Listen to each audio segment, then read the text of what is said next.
I'm thrilled that you came by today, and my question to you is, why are you here? What was the thought process between looking at exploring strengths?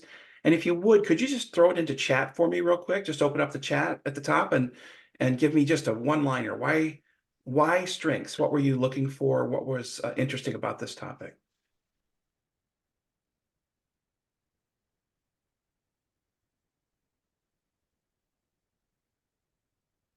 And if you don't have chat or can't type right now, you just want to come off mute, you can do that as well. And just let me know what you're thinking.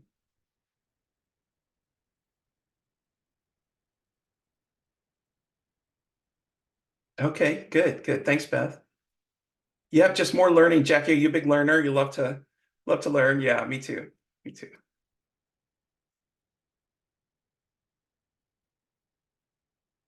Okay, good, good. So thank you. Improve morale, Landon. Thank you. That's a great use of it. Good. Thank you, Sarah. Thank you, Susan. That's perfect. Yeah, Latoya, exactly. To improve skills. Okay, wonderful, wonderful. So Strengths has lots of different applications, and today I'm going to try to cover a few of them to give you just a little taster of what the Strengths program is. I'm a certified Strengths coach. Gallup is the one that does the certifications. And the StrengthsFinder's assessment has been called several things over time. I think it's now called Clifton Strengths. But if you go on the web anywhere around, you want to look for StrengthsFinders, there's plenty of places that you can just find it. What we're doing here at Resources Unlimited is we're trying to open up strengths as being an opportunity to add to what you're already doing with the Resources Unlimited programming. So you know that Resources Unlimited is literally resources unlimited. We're trying to bring you as much different diversity in terms of products and services as we can. And coming up soon on April the 16th, we're kind of inaugurating our first strengths class. And so this class is coming up, and today is a taster to give you an idea if that's something you would like to invest in. So I'll give you more information about how to sign on to that if you're interested later. But I want to start with just talking a little bit about this idea of talent and how we look at it and how StrengthsFinders helps us develop it. And I would like to save a little bit of time at the end just for any questions that you have. So I'm going to go through my part. And then if we have a few minutes left, let's just talk through what you're interested in or what you'd like to do. All right. So thanks for joining again today. And let's take a look at what this whole thing is about talent. And I want to start this way. If you think about the way the human eye works, right? Animals have different abilities to see different things. And so your dog doesn't really see red. They just see shades of green and blue. The cones in their eyes don't pick up the red so much. And so if you've ever thrown a ball and you've noticed your dog sort of not track with it, they don't see it. If it's a red ball, there may be a reason for that. Humans, of course, we have the three colors and we get from that our rainbow. But look at butterflies. Butterflies actually have five types. They're seeing two colors we don't see. And if you've ever watched those nature documentaries, you know that one of those is ultraviolet. They're seeing those flowers glow in a way that the rest of us can't see. And we're also used to other kinds of wavelengths like infrared, or if you've ever seen a heat map, right, of a person's body, or if you've ever looked through night scope, you can see how the starlight, you can pick up the light and you get a different kind of green looking image. These are all adaptations around sight, but there's a creature that has way more than our three, and that's a mantis shrimp. And if you ever want to just go down a rabbit hole and have fun looking at a very bizarre alien creature, it's this huge thing called a mantis shrimp. And the mantis shrimp has 16 color receptive cones. So he's got the rainbow that we have. He's probably also seeing the ultraviolet that the butterflies get, and maybe some heat maps with infrared. But what the heck is all the rest of that?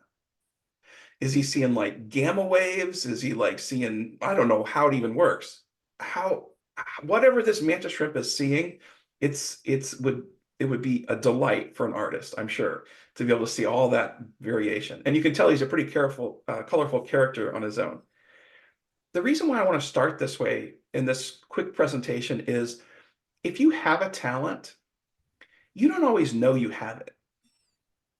because your talents sort of work underneath your level of consciousness, and they are so natural to you that you don't really think about them as you're doing them. So, for instance, if I was doing planning and I wasn't a very talented planner, I could use tools and tips and tricks and maybe some job aids to learn a planning process and follow those steps and plan something.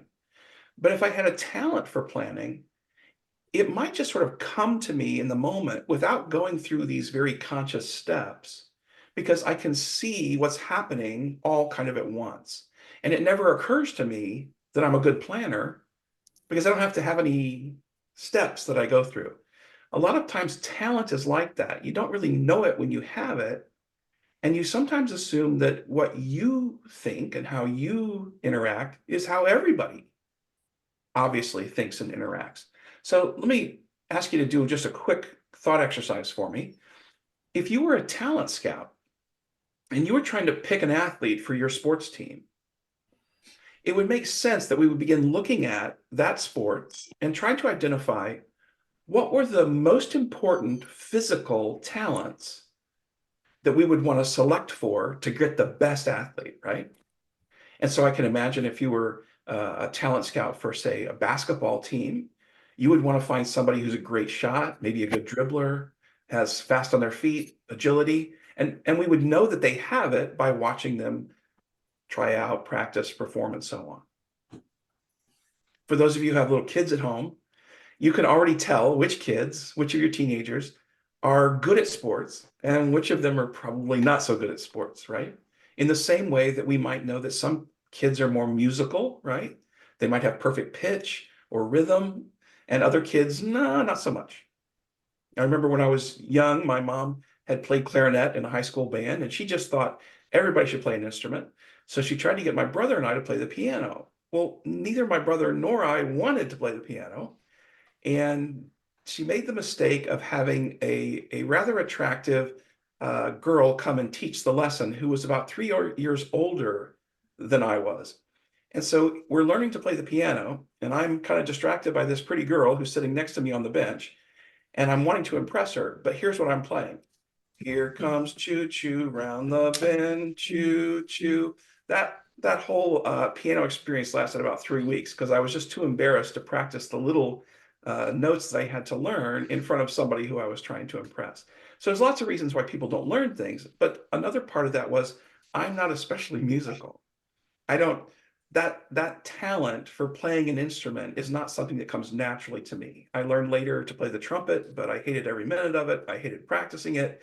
I hated performing it. It just made me anxious, and I dropped it.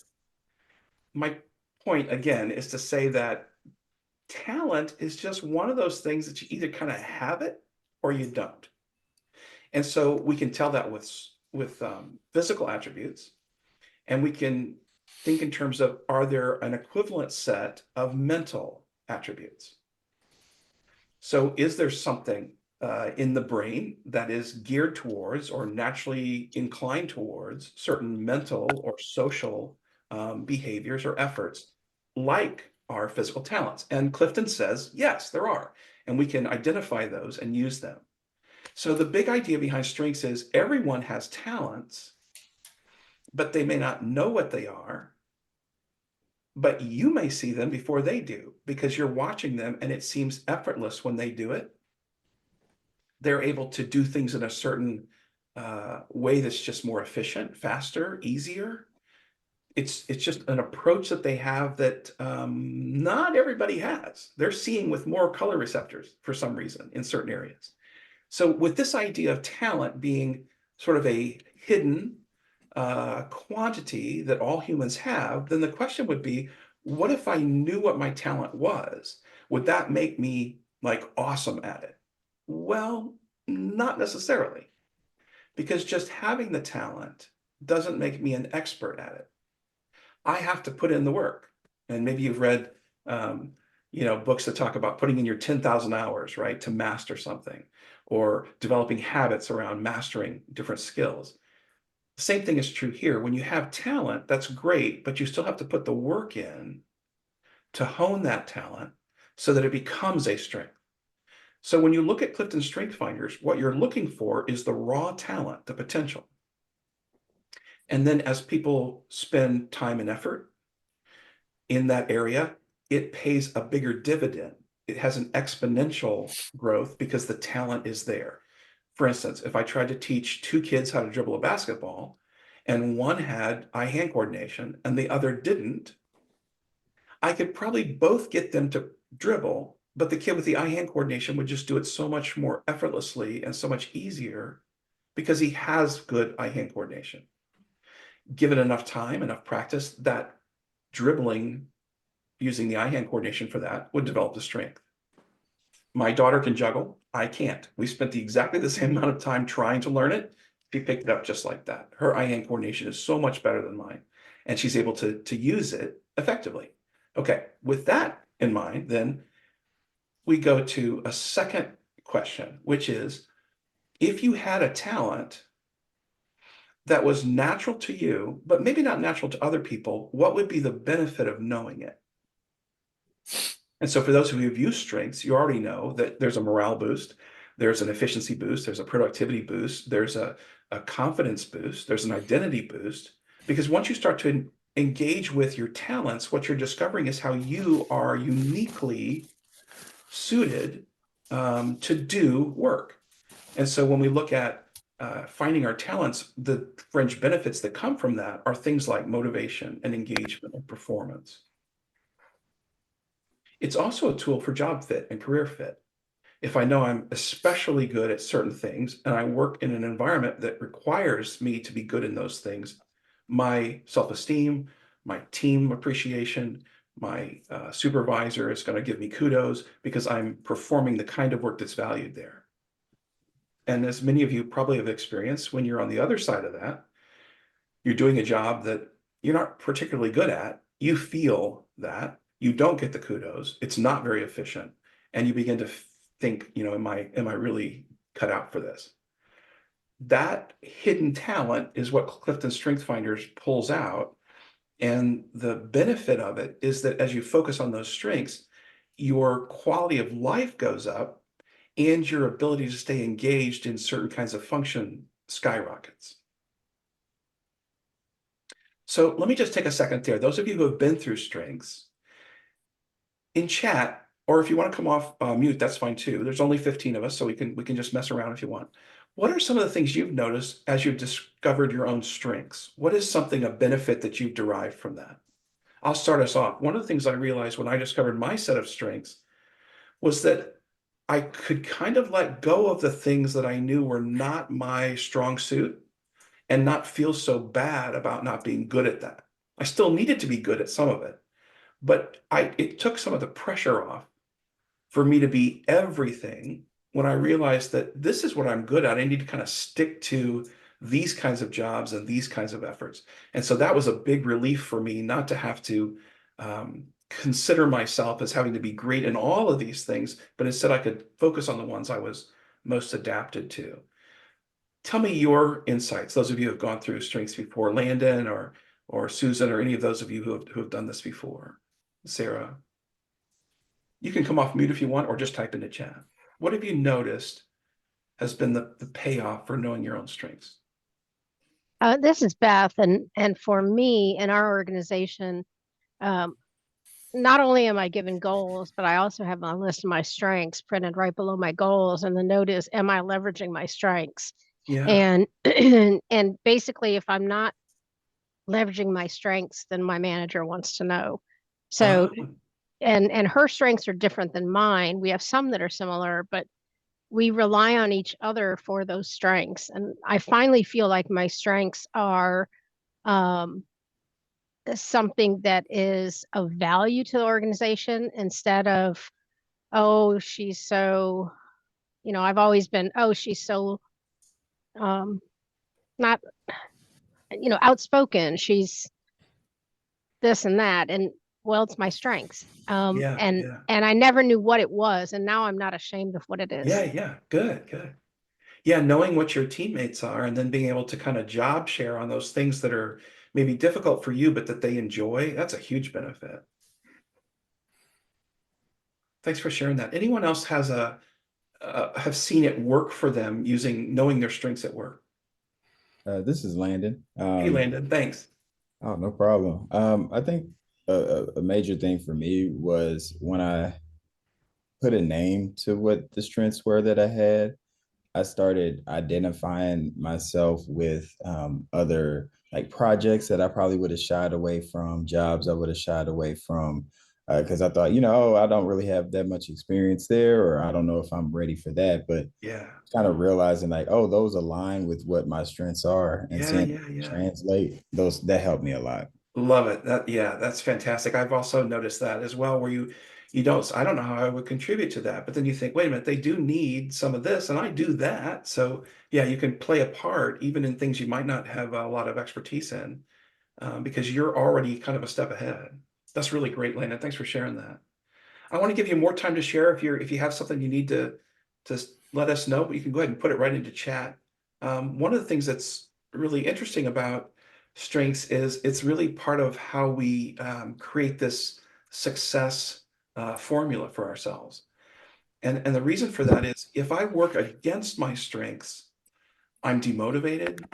I'm kind of blind to what I'm missing. I have a lack of appreciation for that skill set. But if I work towards my strengths, it's almost a natural motivational spark for me. And one of the ways you know if the strength is real for you is if you get excited about it. Um, there are some people I know who don't like editing. I like editing. And so my wife will send me letters that she's going to send out to all of her law colleagues, judges, lawyers, and she doesn't edit very well, but she knows I do. And I actually enjoy editing those letters that go out that make her look good, right? She gets the credit for it. But that's easy for me. And if you gave me 10 or 12 of those letters to edit during a day, that would actually be a fun day for me, which is kind of weird, right? Because editing doesn't sound much fun, but for me, it's easy, it's motivating, and so on. And so being able to pull these together to go from what is my talent, if I invest in that, how can I make that a signature strength for me so that whatever I put my hand to, I'm sort of signing the masterpiece that I create out of the talents that I have.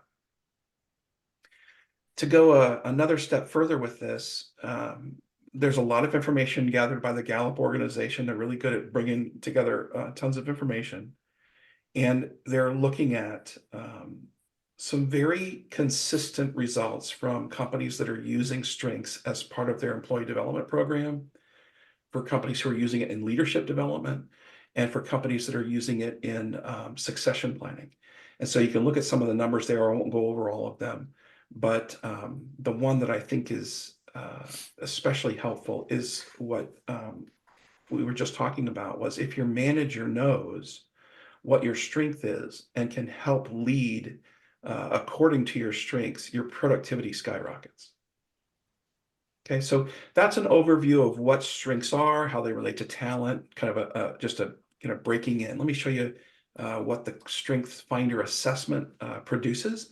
You have essentially 34 different talent areas, and they fall into 4 different domains. Each domain has a particular function. So all of the talents in this first column here are related to executing well. So when you're getting things done, you're moving through, you're implementing, you're accomplishing work. These are all talents, mental talents, social talents that aid in that. On the far side, over here in strategic thinking mode, these are all thinking tasks that help you problem solve, analyze, strategically think through, make decisions, and so on. And then the 2 in the center, the 2 domains here, one is about how you influence others, and one is about how you relate to others. And so, depending on the job type that you're in, some of these will be more important than others, but everybody has a mixture of these in a list of 34 at different rankings. And what the strengths assessment does is it shows you which of yours are your natural talents that float to the top, and also which ones are just not yours. So if you find some that are at the top of your chart, we try to look at the top 5. the top 5 are the things that you do better than most of the population. If we think of a statistical curve, you're on that significant edge where you're an outlier compared to the rest of the population. You're just better at that. All of your strengths that fall in the middle of your list of 34, you're about as good as anybody else is. And, you know, a little bit of time and effort and some skill building, and you might get better at it, but it's never going to be a passion. It's never going to be a real joy for you to do that kind of work. And it's not going to ever amount to superior or excellent type work, even if you put a lot of energy into it. And then the ones at the bottom, a lot of people will say, well, I want to fix my weaknesses, right? Well, the ones at the bottom are weaknesses, but what that also means is you don't care about them. You don't want to fix them. You don't want to put the time into it. You're almost blind to them, like you don't even kind of know what they are because you've never seen them, and you prefer not to invest anything there. So even if you could go to the bottom of your list and fix those, you won't, because it's not a priority. As the results come back, then you also have all sorts of aids that help you. So for instance, here's one of the strengths in the executing category. This one's discipline, and it's described in various ways. Some of you may have this one in your top 10, top 5, but this creates a type or a way of working. And in some business cultures, that would be incredibly important. In others, it might not matter at all. And every one of the strengths has its own description, talks about what it looks like at work, what it feels like when you're doing it, what the advantages are. You also have, in each of the different colors, you have the different domains, you have the same thing. So I'm just giving you examples of what these definitions are for each of the strengths. And you'll go through all 34, and you'll see how yours rank up. Okay, let me just stop there. I'm going to show you a couple more of these, but questions at all about what StrengthsFinders is, why you might want to find yours, any questions related to what it is or how you might use it, or any comments?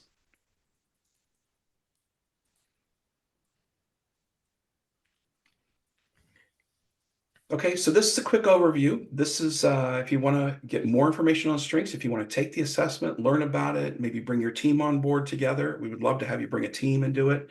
But just for your own personal development, Resource Unlimited, you can go to their website. They have a class coming up on April the 16th. You can sign up for that, and we'll take you through the whole shooting match. It'll be a lot of fun to do it together. That's the end of my formal presentation. And so what I'd like to do is just answer any questions that you have, or chat about maybe how you might use this class or how you might use strengths in the future. And so I'll be quiet and just ask the general question. What else do you want to know about this that would help you make a decision about whether or not to invest in it? Or what else are you curious about? Or what have you experienced that you'd like to share? The mic is yours. Is there a facilitation kit so that I could teach this program? There is. There is a full program. It's usually a 3-day training cycle where you are trained by StrengthsFinders coaches to teach the class. So the first day you go through and you get the standard class that everybody gets. The second day you go through and you are participating in the exercises, like doing them as you go. And then at this third one, you're actually leading parts of the class with your cohort. It's a fantastic experience in and of itself, and they give you all kinds of resources to use. They're both in print and electronic, and you have kind of a storehouse of activities and peripherals that go with the training package that you can immediately use back at work. I'm sorry, just to clarify, is this done through Resources Unlimited? So at this point, we are not training trainers. You would call the Gallup. You would go right to Gallup yourself and sign up with a cohort. And I think they happen like every 3 months. There's a group that goes through, and you would access that right from the Gallup website. I love the questions I'm seeing in the comments. Shalanda's asking, what's the cost? The fee for the whole course is $250. That includes the assessment and everything about yourself, your own thing, and then the training that we go through together. Is there a segment, Zoe asks if there's a segment about how to build or develop teams using strengths similar to DISC. There's several activities that do that. So in the same way that if you've ever been through DISC training, you'll have maybe a section that talks about how to work with or how to avoid conflict with. You'll find that same kinds of activities in the strengths training. And so if that's something you're especially interested in, we can make sure that that's a part of what we cover on April 16th. We have some flexibility about how we run that. And if that's a special interest to you, I'd be happy to show you some of those. Great questions. What else do you want to know?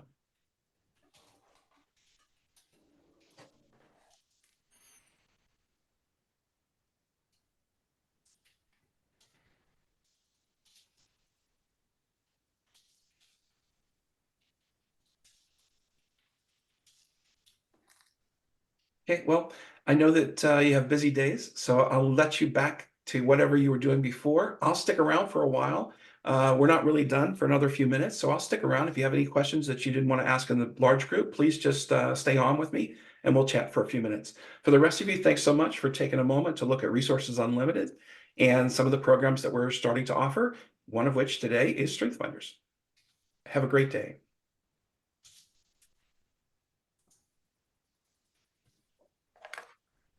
Yeah, so Roger, great question. We're currently using DISC. How do I explain it? Okay, so you don't want to replace it, but DISC is the foundation. So remember, when you look at DISC, you're looking at 4 preferences about how people prefer to work. If we go back to the slide that shows the domains, if you know DISC, Roger, you should almost be able to say which of these fits which style. So a lot of C styles are doing this, right? A lot of S styles are doing this, a lot of I, a lot of D. But there's a little more to it than that. So if DISC says, here's how you prefer to work, or this is the way you prefer to work, what Strengths does, it tells you how you contribute. So not all D styles contribute the same way. They're all striving to overcome challenges, but they overcome challenges in different ways. And so this is like taking DISC and going more granular. They're not related, but I train a lot of DISC, and that's how I use it. I go right from DISC into, okay, now let's get specific with how you do it. And that's where the power comes, because it creates a sense of identity. Thanks for the question. That's a great one.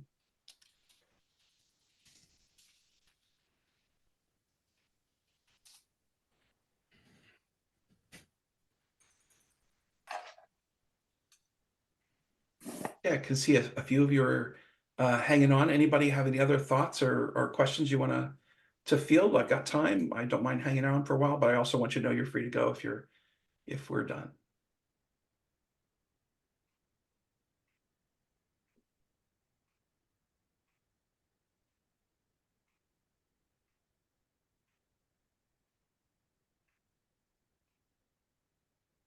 Sherry, Beth, anything? Any questions you have? Thanks, Sherry. Yeah. All right, thank you so much. Again, enjoy the rest of your day. If you need any more information, you can go right to the website and pick up the information there. Thank you.